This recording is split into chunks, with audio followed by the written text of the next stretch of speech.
हमारे देश में अपराधों से जुड़ी हुई गैंगस्टर की खबरें तो हमारे सामने आती रहती हैं। वैसे तो हमारे देश में ऐसे कई बड़े बड़े गैंगस्टर पैदा हुए जिनका अंत करने के लिए पुलिस को नाकों चने चबाने पड़े थे। इन सब के बावजूद आज भी क्राइम खत्म होने का नाम नहीं ले रहा है। इसलिए आज हम आपको देश के ऐसे गैंगस्टर्स का नाम बताने जा रहे हैं जिनको पकड़ने के लिए पुलिस को या तो मशक्कत करनी पड़ी है या अभी भी पुलिस को उनकी तलाश है। कौन है ये देश के सबसे बड़े गैंगस्टर और क्या है उनकी पूरी कहानी, सब कुछ इस वीडियो के माध्यम से जानने की कोशिश करेंगे। बस बने रहिए हमारे साथ अंत तक। Lawrence Bishnoi gang. पिछले साल पंजाबी सिंगर सिद्धू मूसेवाला की हत्या के बाद अचानक से देश के सबसे बड़े गैंगस्टर का नाम सुर्खियों में आने लग गया था। अब आप सोच रहे होंगे कि ऐसा कौन सा गैंगस्टर है जो इतना बड़ा और नामी बदमाश है, तो बता दें उस गैंगस्टर का नाम लॉरेंस बिश्नोई है। पंजाब के अबोहर में पैदा हुआ एक गैंगस्टर एक रिटायर्ड पुलिस कांस्टेबल का बेटा है और इस वक्त इस पर 30 से ज्यादा मुकदमे दर्ज हैं। कहा तो ये भी जाता है कि लॉरेंस कई बार पुलिस हिरासत से भाग चुका है। अपने शुरुआती क्राइम में सबसे पहले इसे जोधपुर और भरतपुर की जेल में बंद किया गया था, लेकिन बाद में फिर सिक्योरिटी रीजन और देश के बड़े गैंगस्टरों में शुमार होने की वजह से इसे दिल्ली की तिहाड़ जेल में बंद कर दिया गया। पिछले 7 साल से लॉरेंस जेल में। कहा जाता है कि जेल में रहने के बावजूद वो आसानी से अपना गैंग चला रहा है। अभी उसके गैंग में 500 से ज्यादा अपराधी शामिल हैं। वहीं जेल के बाहर काम उसका दोस्त गोल्डी बराड़ संभालता है। बता दें कि गोल्डी बराड़ पंजाब और पंजाब के बाहर कई कत्ल करवा चुका है। इसीलिए जब पुलिस उसके पीछे पड़ी तो वो भागकर कनाडा चला गया। हालांकि वो लॉरेंस के संपर्क में हमेशा रहा। कहा जाता है कि 2015 में जब लॉरेंस पकड़ा गया और जेल गया, तब से ही जेल के बाहर का सारा काम गोल्डी बराड़ को सौंप दिया गया। कनाडा में बैठा गोल्डी बराड़ इस समय लॉरेंस बिश्नोई का सबसे भरोसेमंद और मजबूत हाथ माना जाता है। इसके अलावा दोस्तों, लॉरेंस वही टॉप मॉन्स्टर गैंगस्टर है जिसने बॉलीवुड के सबसे बड़े स्टार सलमान खान को जान से मारने की खुलेआम धमकी दी थी।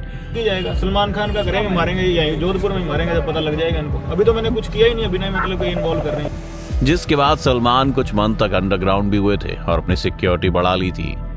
बिल्लू सांडा। दोस्तों, हमारी इस लिस्ट में अगला नाम है बिल्लू सांडा का। बता दें कि बिल्लू सांडा उत्तर प्रदेश का रहने वाला है। इसे एक ऐसा गैंगस्टर कहा जाता है जो सिर्फ अपनी सनक की वजह से क्राइम को अंजाम दिया करता था। उसे अपराध करने में मजा आता था और लोगों को धमकी देना उसकी फितरत हो चली थी। बिल्लू सांडा के ऐसे कई वीडियो सोशल मीडिया पर वायरल हुए जिसे देखकर आप बिल्लू सांडा को एक सन की पागल गैंगस्टर कहेंगे। अपनी इन्हीं उलूल जुलूल हरकतों की वजह से बिल्लू सांडा बड़े बड़े अपराधों को अंजाम दिया करता था। इसका पहला वीडियो जो सोशल मीडिया पर वायरल हुआ था, उसमें बिल्लू ने कहा था कि मेरा बाप बदमाश था, मैं ही बदमाश हूँ। शौक है बचपन से, मेरा बाप बदमाश था, मैं ही बदमाश ही हूँ जी।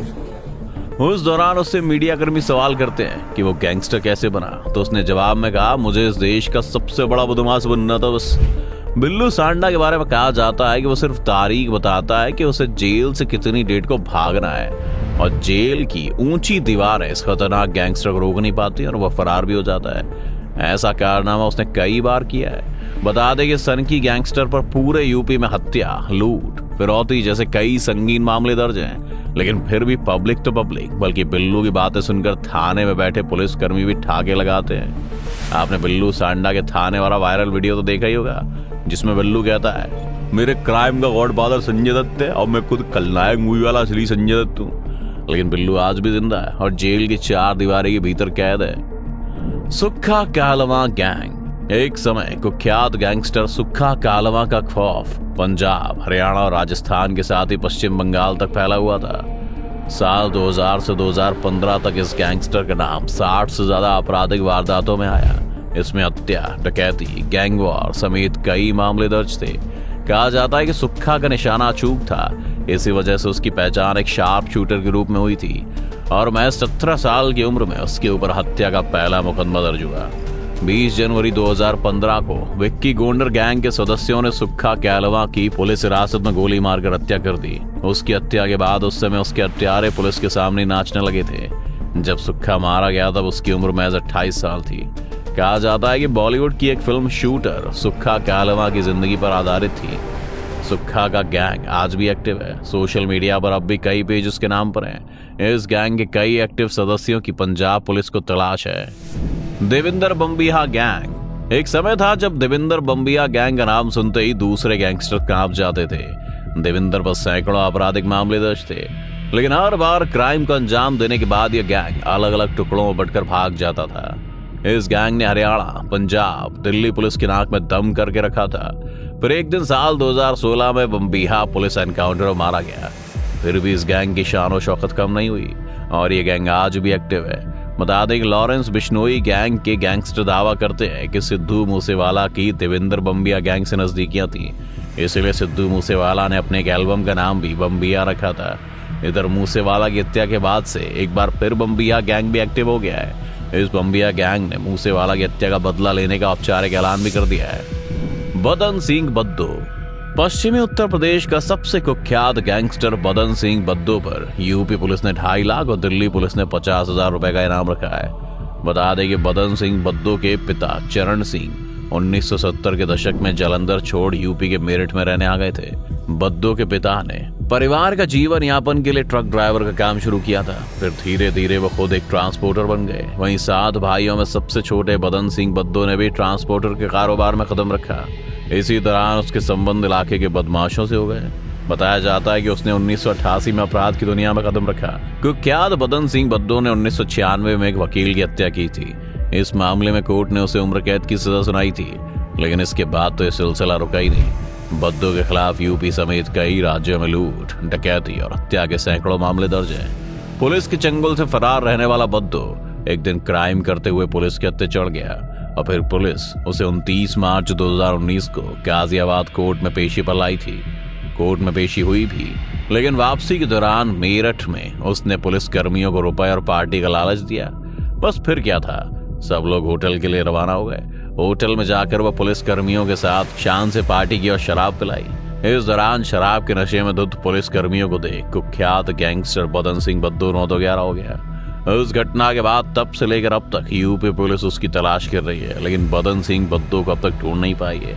पता नहीं इस कुख्यात गैंगस्टर को धरती निकल गई, आसमान खा गया, कुछ पता नहीं है। लेकिन दावा यह किया जाता है कि बदन सिंह आज भी आसानी से अपना गैंग चला रहा है और क्राइम की वारदातों को बैठे बैठे अंजाम दे रहा है। नीरज भवाना गैंग एक ऐसा गैंगस्टर जिसे अपराध की दुनिया के लोग दिल्ली का दाऊद कहते हैं। वो जेल में तो रहता है, लेकिन अपने गुर्गों की बदौलत उसका खौफ आज भी बरकरार है और हर समय जारी रहता है उसका गैंग वॉर। उसका नाम है नीरज भवाना, जो दिल्ली के टॉप मोस्ट गैंगस्टर्स में से एक है और इस समय तिहाड़ जेल में बंद है। नीरज सहरावत दिल्ली के भवाना का रहने वाला है। ऐसे में उसने अपना नाम नीरज भवाना रख लिया है। हत्या, जमीन का कब्जा, उगाई समेत उस पर 50,000 से करीब केस दर्ज है। इसकी उम्र 33 है और इसके गैंग में 200 से ज्यादा गुर्गे अब भी मौजूद हैं, जो पलक झपकते ही उसके इशारे पर किसी को मौत की नींद सुला सकते हैं। सुनील राठी। इस लिस्ट में अगला नाम है सुनील राठी का। दोस्तों, ये वो गैंगस्टर है जिसके बारे में कहावत चलती है कि वो जिस भी जेल में 90 दिन तक रह जाए, फिर 91वें दिन से वहां उसकी हुकूमत चलने लगती है। अब आपको ये लाइन किसी फिल्मी डायलॉग की तरह लग रही होगी, लेकिन ये सच है और उसने ये बात खुद बोली है।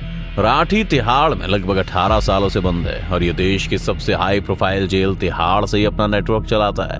लेकिन तिहाड़ प्रशासन और 3 राज्यों की पुलिस उसके नेटवर्क को तोड़ नहीं पाई है और वो राज्य यूपी, उत्तराखंड, दिल्ली। कहा जाता है कि इसके गैंगस्टर बनने की कहानी इसके पिता की मौत है। अपने पिता की मौत का बदला लेने के लिए 21 साल की उम्र में मर्डर कर डाला इसने। इसके बाद तो उसने कभी पीछे मुड़कर देखा ही नहीं। देखते ही देखते सुनील राठी यूपी और उत्तराखंड में डॉन नंबर 1 कहा जाने लगा। सुनील राठी वो शख्स है जिसकी क्राइम हिस्ट्री पर सरकारों के बदलने का भी कोई फर्क नहीं पड़ा। सरकारें आती जाती रही, लेकिन सुनील राठी अपने वर्चस्व और दबदबे को बनाए रखने में कामयाब रहा, चाहे वो जेल के अंदर हो या फिर बाहर। फिलहाल ये अभी हरिद्वार के जिले के जिला कारागार रोशनाबाद जेल में बंद है। आपको बता दें कि वही अपराधी है जिसने साल 2018 में बागपत जेल में मुख्तार अंसारी गैंग के प्रमुख सदस्य प्रेम प्रकाश उर्फ मुन्ना बजरंगी गोलियों से भूनकर हत्या कर दी थी।